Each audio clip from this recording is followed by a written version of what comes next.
But it was time for him to go to the battlefield and fight courageously. He gathers the family members, starts to bid farewell to them one by one. And he looked, and there was one daughter of his, Sukaina, who was sitting in the corner of the tent. She looked up and said, "Oh my father, is it true that I will be an orphan?" He said, "Oh my dear daughter, bear this and be patient, for God the Almighty will reward you and will take you out of this difficult position." She said, "Oh my father, if is this the case, then place your hands on my head, just the way the orphans are treated."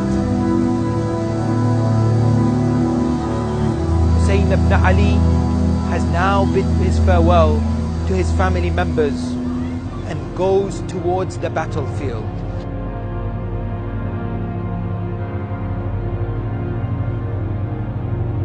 Then he looks towards his steed and spurs his steed and says, "O steed, take your master to his final battle."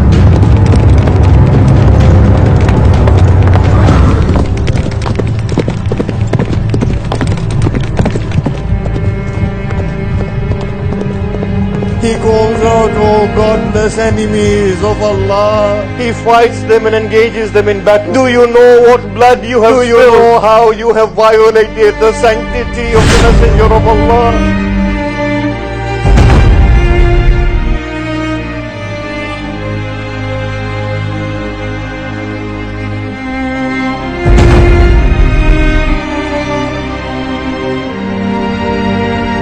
When Umar ibn Sa'd saw that this was not working, he began saying to them, "Attack him in multitudes." Large numbers of people, they surrounded Hussein like locusts. Everyone kept fighting Hussein from all sides. Hussein kept fighting.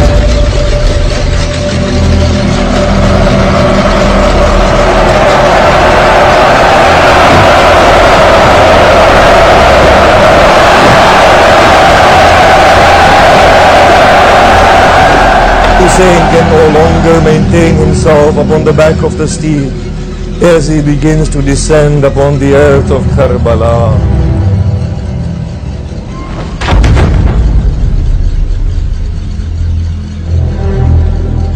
He extracts the arrows from his body, hands, and engages the enemy.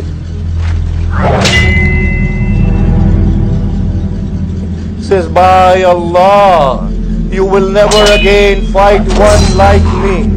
Abu Abdullah fights them to a great extent.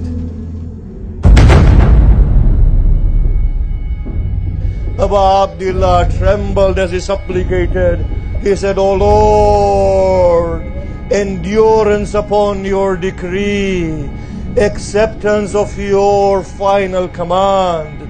O Lord, you are my only Lord, the one I rely on every affair. No one other than you is worthy of worship." We are told stones are being thrown at him. Arrows are fired at him. The enemies surround him and mock at him.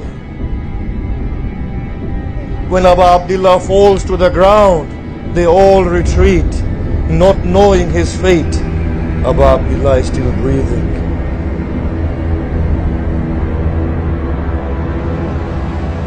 As the final moments of Abu Abdullah approach, as the army closes in on Abu Abdullah, Abu Abdullah's lips begin to move in the praise of Allah subhanahu wa ta'ala. The enemy is called out, "By Allah, we have not seen a man so deprived, so helpless, so hungry, so thirsty, so wounded, about to die, but his face radiates as Abu Abdullah's face radiates, with serenity and eulogizing Allah." Shimr advances towards Abu Abdullah. Abu Abdullah barely finds himself into sajda. Shimr grabs the hair of Imam Hussein from the back and flings him upon his back.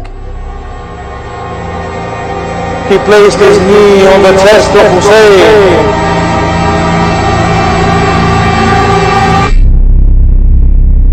In another hadith, Jibreel alayhi salam salam, he said, your community will kill this son of yours.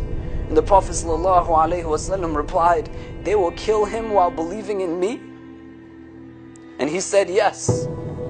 And then Jibreel brought forth soil and said, from such and such a place. Ali radiallahu anhu, he said, I entered upon the Prophet ﷺ one day and his eyes were pouring forth tears. I said, Messenger of God, has someone angered and upset you? What is the matter that your eyes weep? He ﷺ replied, rather Jibreel stood with me before me and informed me that Hussein would be killed by the banks of the Euphrates. When he stands at that place, there's individuals who dare to even think of harming a hair of the grandson of the Prophet ﷺ. A young boy who upon his birth the Prophet made the aqiqah for him. He called the adhan in his ears. He did the tahniq, he put his blessed saliva into the mouth of his grandson. He gave him his name.